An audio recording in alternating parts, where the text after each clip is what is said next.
আসসালামু আলাইকুম। আহ, আমি চিন্তা করি না যে ফেসবুকে এরকম ভিডিও টিডিও বানানোর কারণে আমার লাইফটা এইভাবে এত বড় সমস্যা হবে। আজকে মনে হয় আমার লাস্ট ভিডিও। এই ছোটোখাটো কন্টেন্ট বানানোর জন্য কিছু ভিডিও বানায় রাখছিলাম মোবাইলে। তো বউ আমার বউ আর কি যে মোবাইল টিপতেছে, আমার মোবাইল নিয়ে টিপতেছে। তো ভিডিওগুলো দেখছে, দেখার পরে হঠাৎ করে কি দেখলো বা কি ভিডিও দেখলো না, একটা ভিডিও আমি দেখাইতেছি।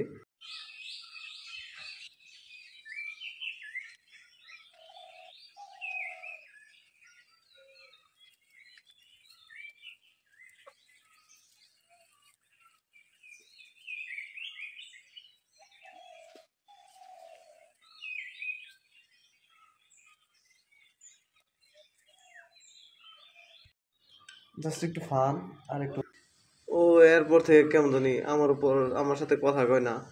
মানে আগে ভাতটাত বাইরা দিত, বাইরা দেয় না, আমার কাপড় টাপড়ও ধুয়ে দেয় না, মানে সব কিছু আমার দিয়ে করাইতেছে। তারপরে যে রাত্রে মশারি টানাইবে, এই মশারিও মানে ওর সাইডের গুলা মানে গুঞ্জা রাখে মশারি, আমার সাইডের গুলো আমার গুঁজতে হয় আর কি। এইভাবে অত্যাচার শুরু করে দিছে। তারপর তো এখন উঠান ঝাড়ু ঘর মুছা এই ধরনের কাজগুলো আমার করে। পরে এই অত্যাচার থেকে মানে কি কারণে এই অত্যাচার করতেছে এটা জানার জন্য আমি ভিডিওগুলো দেখলাম, চেক করলাম সবগুলা ভিডিও।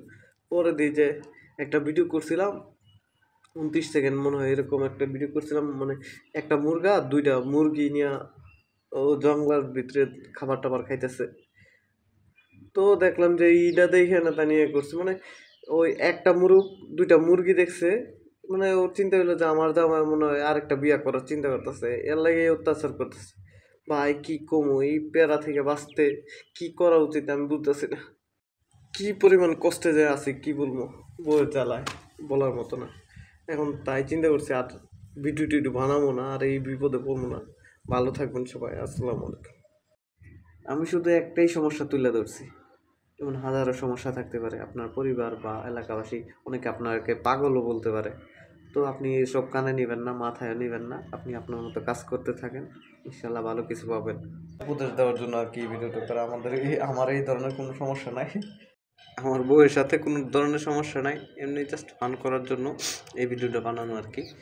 তো আমার আশেপাশে বা পাড়ার প্রতিবেশী যারা এই ভিডিও দেখবেন আমার বউয়ের জানাবেন না, সত্যি সত্যি আমি বিপদে পড়ে যাবো। ধন্যবাদ। তো আমার বিপদে ফেলানোর কোনো দরকার নাই। ভালো থাকবেন, সুস্থ থাকবেন, আল্লাহ হাফেজ। ধন্যবাদ সবাইকে।